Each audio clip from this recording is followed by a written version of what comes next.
Hi hello welcome to our channel. నేను మీసిరి. ఈరోజు మనం చెప్పుకోబోయే కథ ఇష్టమైన సకడ పార్ట్ 237. కథలోకి వెళ్లే ముందు వీడియోని లైక్ చేసి హైప్ చేయడం మస్ట్ చేయకండి. అతను తన దగ్గర లేని ఇన్ని క్షణాలు ఎలా గడపాలి అనే ఆలోచనకి బోల్డంత బెంగొచ్చేసింది ధరణికి. గడ్డం కింద చేయి పెట్టుకుని ఆలోచిస్తూ కూర్చుని ఆమె దగ్గరికి వచ్చాడు అతను. నేను కూడా రానా నీతో? కళ్ళెత్తి చూస్తూ అడిగింది. ఆ వెయింగ్ మిషన్ తీసుకురా అని గగన్ అన్నాడు. అక్కర్లేదులే అన్నది మూతి తిప్పుతూ. Take care. ఊ కాదు అంటూ ఆమె భుజం చుట్టూ చేసి తీసుకెళ్ళిపోయాడు అతను కిందకి. హాయ్ మేడం, బాగున్నారా? చరణ్ పలకరించాడు. ఆమె బాగున్నట్టు తల ఊపి అతని ఇంటి వరకు ఎందుకు వచ్చాడో అర్థం కాక మౌనంగా ఉంది.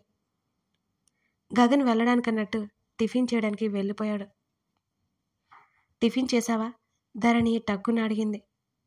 చేశాను మేడం, ఆఫీస్కి వెళ్తూ ఇటు వచ్చాను అని చెప్పాడు. మీ సర్తో ఏమైనా పని ఉందా ఏంటి?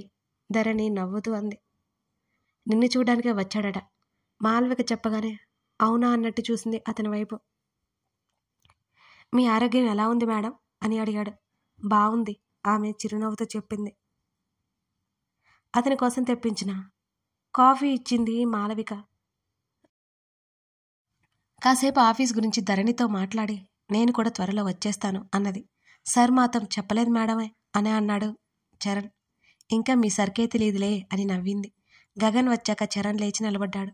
ధరణికి కళ్ళతోనే వెళ్ళొస్తానన్నట్టు చెప్పి అతను బయటికి వెళ్ళిపోయాడు అక్కడి నుంచి. మాలవిక భుజం మీద వాలిపోయి కూర్చుంది ధరణి. ఏమైందే? ఏం లేదత్తా. వర్ష పాప ఎలా ఉంది? నేను కూడా చూడలేదే, వెళ్ళి రావాలి ఒకసారి. మీ అమ్మ కూడా వస్తానంది అని చెప్పింది మాలవిక. అత్తా, నాకు కూడా చూడాలనుంది, నేను రానా? మీ ఆయన పర్మిషన్ అడుగు. అయితే నేను రానక్కర్లేదన్నమాట. ధరణి మూతి ముడుచుకుని అడుగుతుంటే మాలవిక నవ్వింది. తనే వస్తుంది కదా, అప్పుడు చూద్దువులే నువ్వు అన్నది మాలవిక. అంతకంటే ఇంకేం చేయాలి నేను అన్నది ధరణి. ఇప్పుడిప్పుడే సెట్ అవుతున్నావు కదే నువ్వు, అప్పుడే లేడీలా పరుగులు తీయకుండా బుద్ధిగా కూర్చో. నీ ఫోన్ ఎక్కడ పెట్టావు? వేద కాల్ చేసింది. అది రూమ్లోనే ఉండిపోయింది అంటూ నాలుక కరుచుకుంది ధరణి. సరే, తర్వాత మాట్లాడు. అత్తా. ఏంటి? మరి నాకు బాలేనప్పుడు మీ అందరూ బాగా కంగారు పడ్డారా? మాలవిక చుట్టూ చేతులు వేసి ధరణి అడుగుతుంటే తన కోడలి చెంప మీద చేయి వేసి కంగారు అనే పదం కూడా తక్కువేనే అన్నది. నా వల్ల అందరూ బాగా బాధపడ్డారు కదా. నీకేం కానందుకు సంతోషపడ్డా. అసలు నేను ఎలా పడ్డానో నాకు ఇప్పటికీ గుర్తు రావట్లేదత్తా. ధరణి పెదవి విరిచింది. కళ్ళు తిరిగి పడ్డావు కదా, ఇంకెలాగ నీకు గుర్తుంటుంది అన్నది మాలవిక. నిజమేలే అంది ధరణి. ఇక ఈ విషయాల గురించి ఆలోచించకు. నేనేం ఆలోచించట్లేదు, ఊరికే గుర్తుకొచ్చింది. అదే కదా చెప్పేది, నీకు ఊరికే గుర్తొస్తాయన్నీ. మాలవిక స్వరంలో వెటకారం తెలియడంతో ధరణి మూతి తిప్పింది. సరే, నేను వేదతో మాట్లాడతా. ధరణి మెట్ల వైపుకి వెళ్ళిపోయింది. మాలవిక అప్రయత్నంగా మనసులోనే భగవంతునికి కృతజ్ఞతలు తెలుపుకుంది. ధరణి ఎంత నరకమైతే అనుభవించిందో అంతకంటే రెట్టింపు నరకం అనుభవించి రజని ప్రాణాలు పోగొట్టుకుంది. వినీతని పక్కా ఆధారాలతో జైల్లో పడేశారు. ఆమె గురించి న్యూసే వచ్చింది. ఆమె చేసిన చెడు పనులు ఆమె కెరీర్తో పాటు జీవితాన్ని నాశనం చేసి శ్రీకృష్ణ జన్మస్థానానికి వెళ్ళిపోయింది. రోజు రోజుకి మనస్తాపం చెందుతూ వినీత కృంగిపోసాగింది. కనీసం 30 ఏళ్ళు కూడా లేని తన జీవితం ఇలా అయిపోవడానికి కారణం ఆమె దుర్బుద్ధి అని అర్థమవుతుంటే ఎంత ఏడ్చినా ఎంత పశ్చాత్తాపడినా లాభం లేకపోయింది. తను ఆ జైలు గోడల నుంచి బయటపడేసరికి తన వయసు అయిపోతుంది. ఎంతో కష్టపడి డాక్టర్ అయ్యి ఎంతో అందమైన జీవితాన్ని కాలరాసుకుంది వినీత. వినీతికి ప్రాణాలు తీసుకోవాలని బలంగా అనిపిస్తోంది. కానీ ఆ అవకాశం ఆమెకి అంత త్వరగా రాలేదు. రోజు రోజుకి కృంగిపోతుంది, కుచించుకుపోతుంది వినీత. Australia cricket stadium. జనాలు అంతగా లేరక్కడ.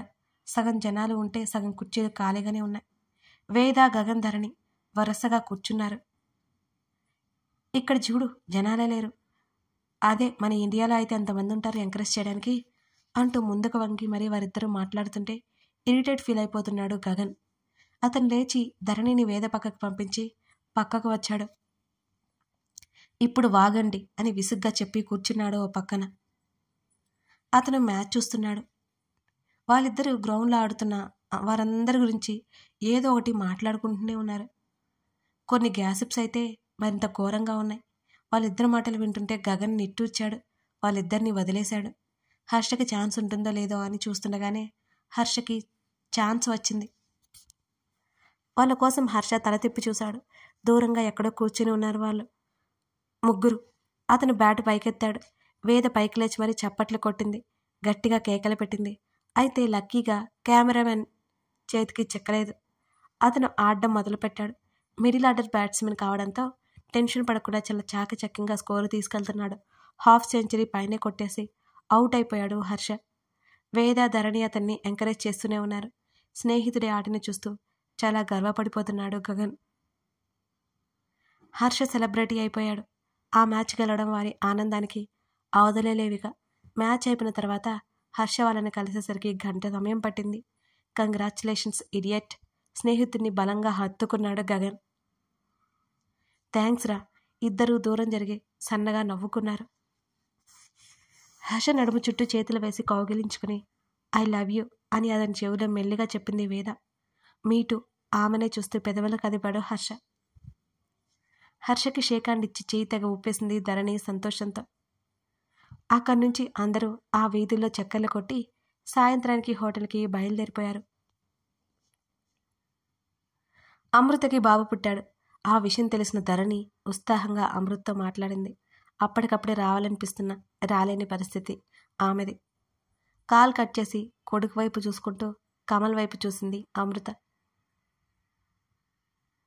ఇద్దరి ముఖాల్లో నవ్వు విరిసింది. అమృత చేతిని అందుకుని ముద్దు పెట్టుకున్నాడు కమల్. అచ్చు కమల్ పోలికలు దిగినట్టు అప్పుడే కనిపిస్తున్నాయి ఆ బుజ్జిగాల్లో. నాలాగే ఉన్నాడు కదా.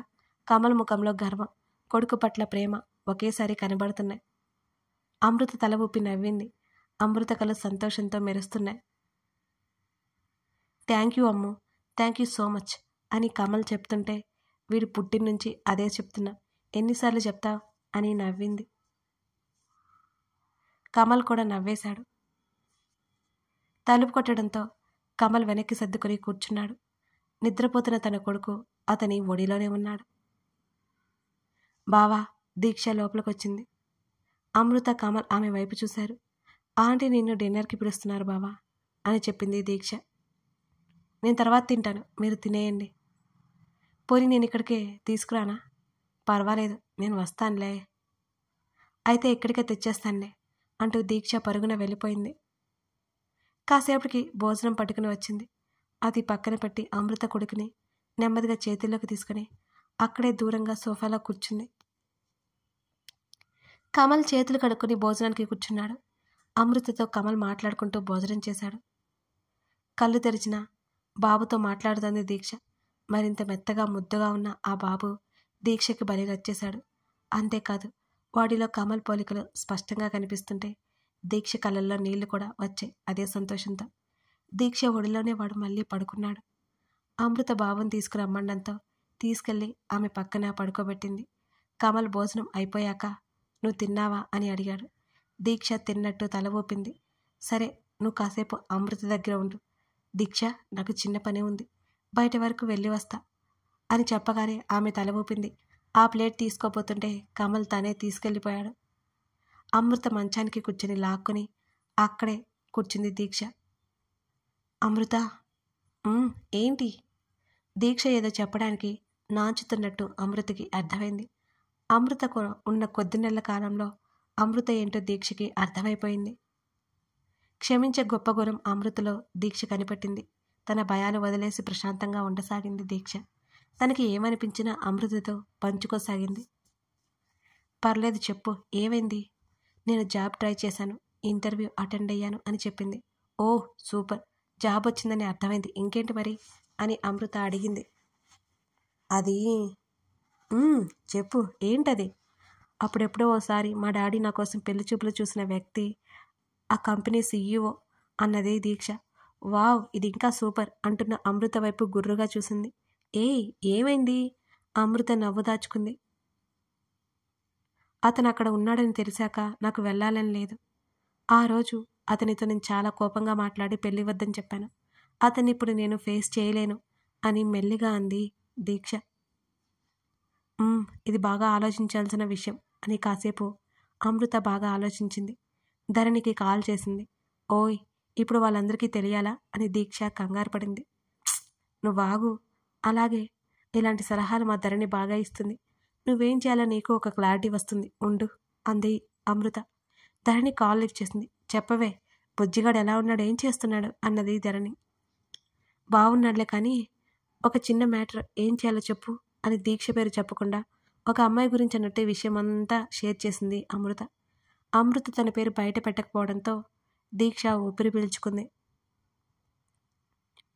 ధరణి కాసేపు తెగచించి, ఏముంది, ఆఫీస్కి వెళ్ళిపోయి అతను కనిపిస్తే తను తప్పు ఒప్పుకోమని చెప్పు. తను ఆ గిల్డ్ నుంచి రిలాక్స్ అవుతుంది.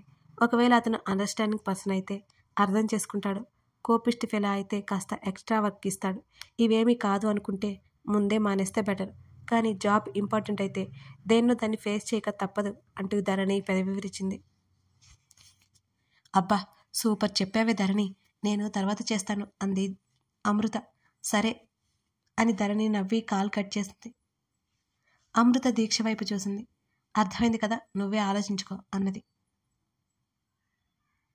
ఈ మధ్య దీక్ష ప్రవర్తనలో చాలా మార్పు వచ్చింది అనడానికి సాక్ష్యం అప్పుడు దీక్ష తీసుకున్న నిర్ణయమే. నేను తనతో చాలా రూడ్గా బిహేవ్ చేశాను అమృత. నాకు ఈ గిల్టీ ఫీలింగ్ పోవాలంటే నేను సారీ చెప్తాను, పర్సనల్గా కలుస్తాను. అతను అదంతా మనసులో పెట్టుకోకపోతే నేను జాబ్ చేస్తాను. ఒకవేళ అతను ఇంకా కోపంగా ఉంటే ఆడి సైడ్ కూడా నేను వెళ్ళను అని స్థిరమైన గొంతుతో చెప్పింది దీక్ష. సరే అని అమృత నవ్వింది. దీక్ష చాలా అందంగా ఉంటుంది. వంక పెట్టడానికి ఏం లేదన్నట్టుంటుంది. కాస్త ఎత్తు తక్కువ, అంతే.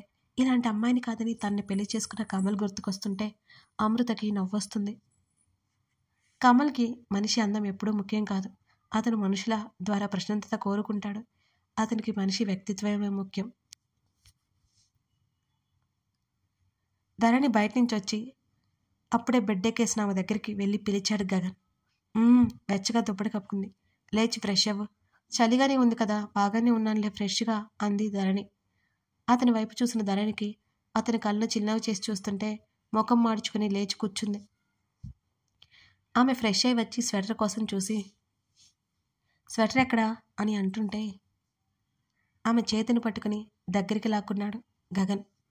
చల్లని ఆమె శరీరం వెచ్చని అతని దేహంతో మధ్యలో చిక్కుకుపోయింది.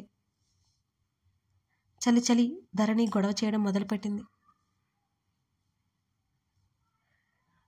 రేపో ప్లేస్కి వెళ్తున్నాం అంటూ ఆమె కళ్ళల్లోకి చూశాడు. ఆమె అన్నీ చూడగలదని తలుచుకుంటేనే అతనికి పిచ్చ సంతోషంగా ఉంది. ఎక్కడికి అని అడిగింది ధరణి హుషారుగా. చెప్పను అని గాలి తీసేశాడు. ఆ మాత్రానికి నాతో చెప్పడం ఎందుకు అని అడిగింది. సరిగ్గా అప్పుడే అమృత నుంచి కాల్ చేసింది. అతని దగ్గరే ఉండి సమాధానం ఇచ్చింది. కాల్ కట్ చేసి గగన్ వైపు చూసింది ధరణి. గగన్ ఏమి అడుగుతాడు అని చూసిన ఆమెకి ఏమీ అడగలేదు. కథ కొనసాగుతోంది. మీరు లైక్ చేయడం మర్చిపోతున్నారా? ప్లీజ్ వెంటనే లైక్ చేయండి. మీ లైక్స్ మన వీడియోలు మరింత మందికి చేరువ చేస్తాయి. మీరు చూసే ప్రతి లైక్ మాకెంతో ప్రోత్సాహాన్ని ఇస్తుంది. ఇంకా సబ్స్క్రైబ్ చేసుకునే వారు ఉంటే ఇప్పుడే సబ్స్క్రైబ్ చేసుకుని పక్కనే ఉన్న బెల్ ఐకాన్ను క్లిక్ చేయండి. తద్వారా మీరు నేను వీడియోస్ పెట్టిన వెంటనే నోటిఫికేషన్ పొందొచ్చు మిస్ అవ్వకుండా. మర్చిపోకండి ఫ్రెండ్స్, మీ ప్రోత్సాహం నాకెంతో అవసరం. Thank you for watching this video. మరో ఎపిసోడ్తో మనం మళ్ళీ కలుద్దాం.